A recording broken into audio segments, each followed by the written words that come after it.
All right, everybody, and welcome back to the second episode of The News. It's the News, a Tacticon armament show. Now, in the first episode, I wanted to lay the groundwork for the premise that this show is going to operate off of, and that is essentially that the media apparatus is and has always been a heavily censored and controlled form of information going out to the American public. And it's not so much to blame on the current type of media as it is just to blame on human nature. If you can think back in the day, there was only but so many people that owned the ability to print newspapers. There was also only but so many people that could print books or read books. So it's not that information now is heavily controlled and censored. It's that it's always been heavily controlled and censored. And that it's your responsibility as a free-thinking adult to find the truth amongst the political spins and the propaganda. So the point of this show every week is going to just to go over 5 topics, ideally 5 topics that happened that week, and try to poke a little fun at them, have some fun with them. I'm not going to be heavily serious on the show, but I want to seek truth and reality in the political narrative that's being spun to us right now, because I think it's incredibly hard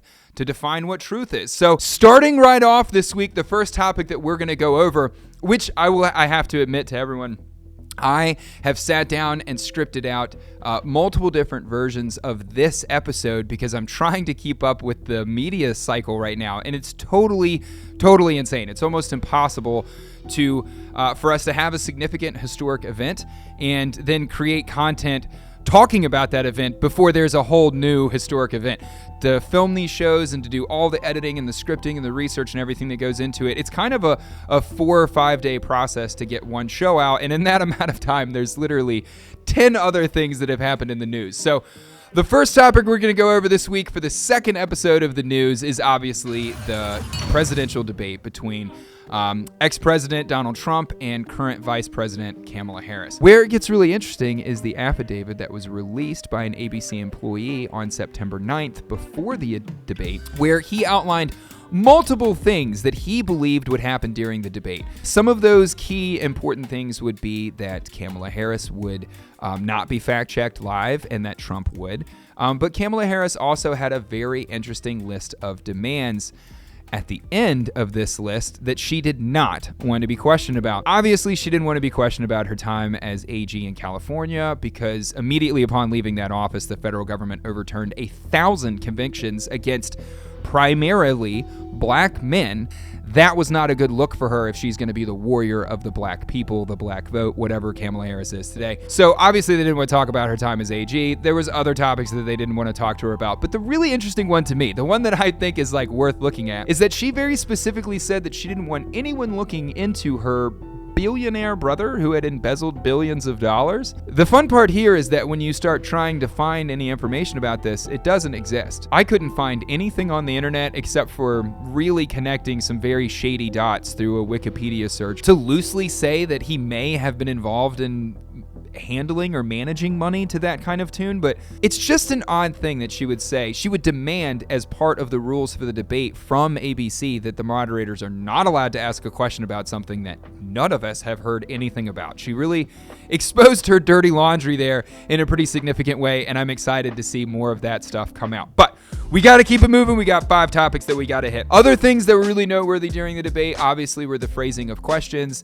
the way that they threw questions to Donald Trump versus the way that they threw questions to Kamala Harris. Mr. President, you recently said of Vice President Harris, quote, "I didn't know she was black until a number of years ago when she happened to turn black, and now she wants to be known as black." The question posed to Donald Trump just comes from such a ludicrous starting point. You have to spend so much time attempting to defend the claim that was made in the question that you almost don't have the time or the ability to answer the question. And the way that the questions were asked to him versus the way that they were asked to her was throughout the entire debate. She is a horrible negotiator. They sent her in to negotiate. As soon as they left, Putin did the invasion. President Trump, thank you. You did bring up something. You said she went to negotiate with Vladimir Putin. Vice President Harris, have you ever met Vladimir Putin? Can you clarify tonight? Yet again, I said it at the beginning of this debate, you're going to hear a bunch of lies coming from this fella. All of this was an attempt by the moderators as well as Kamala Harris when she would interrupt him or throw things at him. A great example of this was when Kamala Harris insulted the amount of people at his rallies, like insulted the crowd size at his rallies. He can't help but to refute that claim, to defend himself, and I think that they use that against him very intentionally. I think it's very obvious to see in the phrasing of a lot of the questions. Obviously, throughout the debate, there was a lot of interruption and debating that happened from the moderators to Trump that did not happen with Kamala. Until then, I'd run it as good as it can be run. So just a yes or no, you still do not have a plan? I have concepts of a plan. I'm not president right now. I just want to clarify here. You bring up Springfield, Ohio, and ABC News did reach out to the city manager there. He told us there have been no credible reports of specific claims of pets being harmed, injured, or abused by individuals. I'm not taking this from television. But the people I'm on taking it from television the city saying their manager. dog was eaten by the people that went there. Where is our president? We don't even know if he's a president. And just to clarify they here. threw him out of a campaign like a dog. We don't even know. Is he our president? But we have a president, Mr. President, that doesn't know he's alive. Your time is up. Just to clarify in the question, do you believe it's in the U.S. best interest for Ukraine to win this war, yes or no? I think it's the U.S. best interest to get this war finished and just get it done. All of this lines up with the affidavit that was created prior to the debate by an ABC employee. And I will keep you guys up to date on the validity of that affidavit. The question I think that really is left at the end of it is just, does anybody care? And I really don't think that anyone does. I think that at this point, your opinions on the 2024 election in November are made. I don't think that I would be shocked if anything from this ABC affidavit swings any of the core voters for either side. I think the debate is the fight is just up to try to get the independents, and that is where the rest of the episode is going to go, is talking about things that just affect the average person, even people that aren't necessarily interested in politics. So immediately following the debate, Tim Walz and his wife, I think it was the next day, held a political rally, and there's something really poignant about the way that these people carry themselves, the way that they talk to you. They're so condescending in the way that they talk to you. I'm just going to let a small clip of Tim Walz's wife speaking to the crowd play, and then we're going to talk about it. So when we say everyone, we mean everyone. We do not mean some people, or we would say some people, but we mean everyone. Yes, but I kind of liked it when she did this. Turn the page. You didn't like that? Okay, so I need you to be with me and practice with me. What are we gonna do? We're gonna turn the page. Oh, pretty good. Do it again. We're gonna turn the page. And we're gonna turn the page. Isn't it just truly mind-blowing to you? Like, look at just the vacant look inside of her eyes. There is just no one at home in there. That's not a sane person. If I saw that person ordering food in front of me in front of a restaurant, I would be like concerned to interact with that person afterwards in the parking lot. And the way that she talks to a room full of adults is so condescending.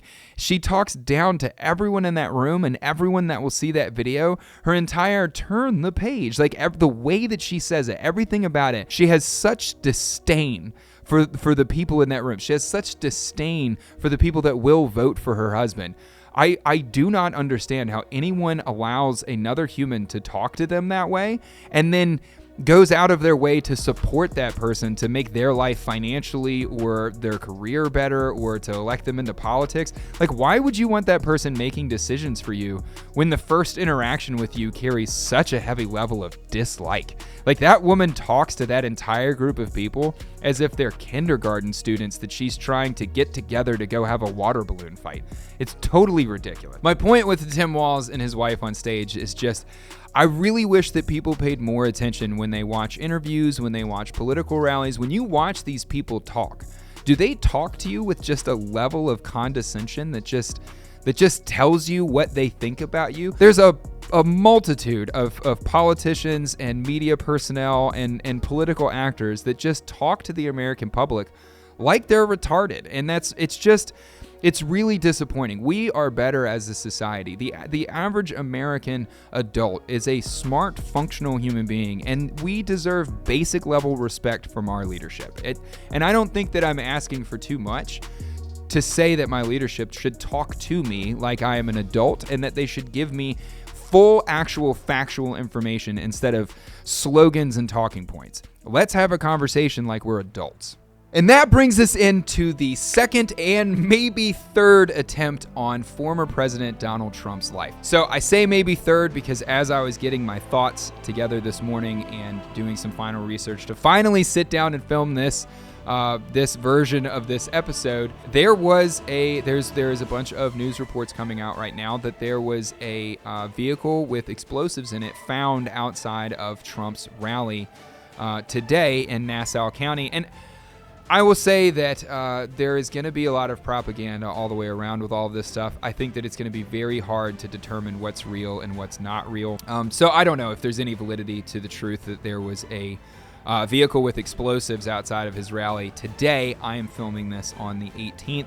So by the time this episode airs, I would imagine we will know more information about that. Probably, if I had to guess, probably just nonsense and a hoax of some sort, just because it just doesn't seem like there's good information coming out about it. But that is not to ignore the actual second attempt on his life. The FBI is investigating what it's calling an apparent assassination attempt against former President Donald Trump. A suspect is now in custody after the Palm Beach County Sheriff says a Secret Service agent spotted the muzzle of an AK-47 style rifle sticking through the bushes outside the golf course where the former president was just a few hundred yards away. The individual that set himself up in preparation to take a shot at former President Donald Trump has a very interesting background, and we're going to go over it really briefly so that you guys have talking points to take home to friends and family. First and foremost, this individual has over 100 criminal court proceedings in the state of North Carolina alone. Some of the more interesting ones include a hit and run, as well as multiple felony-level firearms charges, one of them including a 2002 traffic incident where he put his hands on a concealed carry gun and drove off from the officer.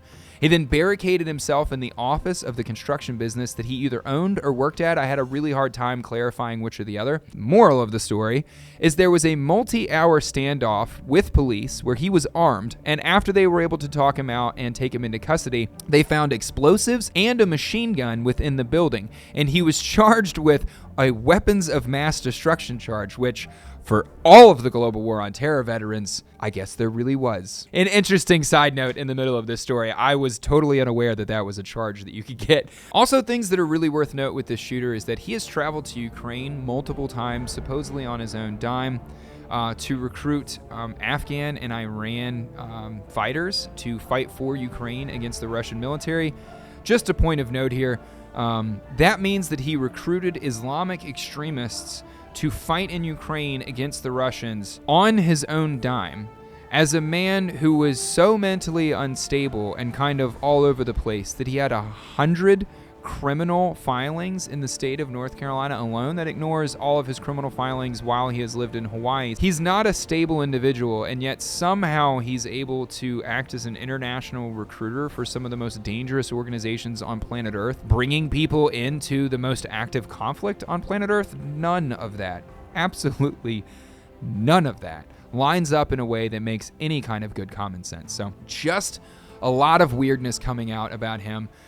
Also, he was able to fly from Hawaii into Florida, get his hands on a gun with an optic on top of the rifle, which I can only assume was zeroed to the rifle, meaning that someone put that package together for him. He had 2 backpacks with ceramic like bathroom tile plates inside of it. At least that's what the local law enforcement is reporting, which is a pretty smart idea. We've talked about it with Nolan and Jake about maybe making a YouTube video here on the Tacticon channel about like how ballistically good just standard tiles would be. But I got to give him a little bit of credit here. It makes pretty decent sense, and it seems like it's something that's above the operational knowledge of someone who's just kind of a lunatic. So there's a lot of pieces about this guy that just don't fit. And the FBI released that he had been on their radar since 2019, which again is kind of mind-boggling that it's only been since 2019, considering the man was traveling in and out of Ukraine since 2013, recruiting Islamic extremists to fight in that war. It seems like if that guy isn't on the FBI's radar, then who is? But Moving on. So there's really no arguing at this point that the Democratic Party has an incentive to bring millions of people into this country. And what he said there is 100% accurate. New data from the US Customs and Border Protection shows nearly 530,000 migrants have flown into the US under the Biden administration's mass parole program for countries such as Haiti and Cuba, Venezuela. And the figure is just for June to August this year. The only question that's left is, what is that incentive? And I think that Christina Bobb does an excellent job answering that question on the Matt Kim Show on YouTube. Now, Christina Bobb has been Trump's lawyer. She has also worked for the RNC, and she currently works in an organization that is attempting to bring truth and expose the lies of the media, as well as just kind of the political ruling class altogether. She has an excellent resume. She has an excellent background. She is well-spoken, and she is working within a legal professional capacity, and the federal government has filed felony charges against her for doing her job. That's wild. But the point of this conversation is Christina Bobb's kind of take on why the NGOs that are supporting these immigrants to get here, what their long-term incentive is. The concern is not that the illegal aliens are actually going to go cast a ballot. They just need the registrations. Yeah. Because they want the ballots, they want the mail-in ballots, and a lot of the illegal aliens, as they're registering to vote, the intel that we're receiving is that they're registering.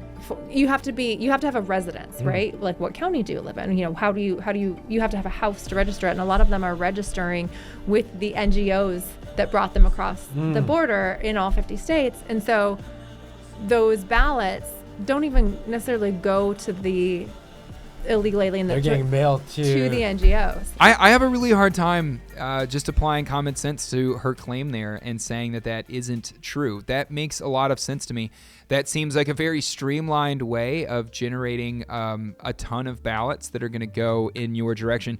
And it's worth kind of throwing on top of this argument that it's not just about individual illegal immigrants receiving ballots. It's not just about an NGO being able to collect those ballots or some other actor that has very shady funding and has no oversight collecting ballots from people. One of the main reasons that they're bringing in so many people and putting them into very specific areas is because the census and how many electoral college votes are granted to each area, each state, doesn't care whether or not the population is legal or illegal. So in places like the state of California, where there was a mass exodus of people during the COVID regime rules, as well as just a complete destruction of the state and a skyjacking of taxes, California was able to supplement all of those people by an influx of homeless and an influx of illegal immigration, and that allows them to maintain the same amount of electoral Congress votes. There are multiple layers of this game being played, but I think that Christina Bobb's take on it is a very interesting one, especially when you look at the all of the NGOs that are working south of the border to facilitate the migrant movement to the U.S. border is an active effort globally to create the biggest crisis along our southern border possible. And that's something that we as Americans should be aware of, because why would anyone want to create chaos if the ultimate goal isn't something much more sinister than just the chaos, right? The last clip that I want to go over is a clip with J.D. Vance, the potential vice president running with Donald Trump right now. And one of my favorite kind of things in the media right now is J.D. Vance is getting slammed left and right for not being very eloquent, not being very good on the campaign trail. They're not even like necessarily calling him a racist or any of the standard things. They're just saying he's like bad at his job, which he's not. J.D. Vance is a true American hero. Not only did the man grow up in Appalachia in West Virginia, but he was the product of drug-addled parents who would drag himself up from the bootstraps within the Marine Corps, and then go on to have a very successful legal and political career, and is a senator now, running for vice president of the United States. The man has accomplished more things from a worse starting position than any of the people on the media slamming him. But yeah, sure, he's bad at his job and makes no good points. So to refute the media claiming that J.D. Vance makes no good points, let's watch this clip together. So long as you believe in common sense, you're welcome in Donald Trump's Republican Party. And I got to say, we should ask ourselves, how is it that Donald Trump managed to assemble a coalition that is Brian Kemp, Nikki Haley, Donald Trump, Robert F. Kennedy, and Tulsi Gabbard? What could that possibly mean other than the Democrats have gone loony and we're the party of common sense? The reason that I liked that clip of J.D. Vance so much is just the point that he makes, that the Republican Party is now just the party of common sense. They have banded together Tulsi Gabbard, RFK, Donald Trump, J.D. Vance. It's not a coalition of money. It's not a coalition of politics. It's a coalition of people who wish to see the United States continue as it is, as a free country of free people. It is people that wish to see the United States continue as a constitutional republic where the Constitution is the guardrails by which our political ruling class are curtailed. The Republican Party today stands for the party of people who wish to use common sense. And in keeping with that, I would like to end this episode with a quote from James Madison. James Madison said in the Federalist No. 10 that the instability, injustice, and confusion introduced into the public councils have in truth been the mortal diseases under which popular governments have everywhere perished, as they continue to be the favorite and fruitful topics from which the adversaries of liberty derive their most specious declamations. He would go on to say that there are two methods of curing the mischiefs of faction. The one, by removing its causes. The other, by controlling its effects. And I think that this quote is really poignant, and I think it lines up with J.D. Vance's point that the Republican Party is the party of common sense now, because to restore good decency, to restore reality and truth, to quell the infighting within our country, we have to accomplish two goals. We have to remove what is causing us to be fractured into separate factions here within the United States. And we have to control the effects of that fracturing into separate factions here in the United States. And I firmly believe that the solution to both of those problems is to restore the American family. When we restore the American values that built us, when we appreciate the concepts and the moral undergirding that the Constitution and the Founding Fathers laid out for us, those things are the next step towards restoring our country. We have to return to some base level of agreed upon morals, and that in and of itself removes the warring factions. But then the restoration of the family and the pursuit of a better moral system for the future is what will remove the effects of these fractions. So like I argue on my Instagram, and like I will continue to argue on this platform and on any other platform that I find myself on, it is in the restoration of the American family that the American experiment will continue to move on into the future. So if you don't have a family, it's time to found one. And if you do have a family, it's time to strengthen that family. It's time to replace the importance in that family. It's time to make the American family the cornerstone of this great nation once again. And remember, guys, it's okay to be dangerous. I'll see you soon.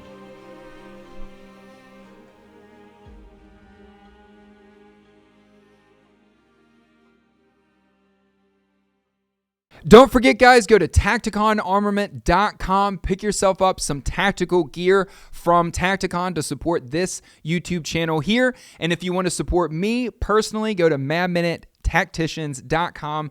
Check out everything that I'm doing over on that website. We've got a community message board behind a little bit of a paywall to keep the feds out. We'll see how that goes. But I also sell a rifle manufactured for me out of West Virginia by Wolfpack Armory. It fucks. You guys should check it out, and I will see you all next week.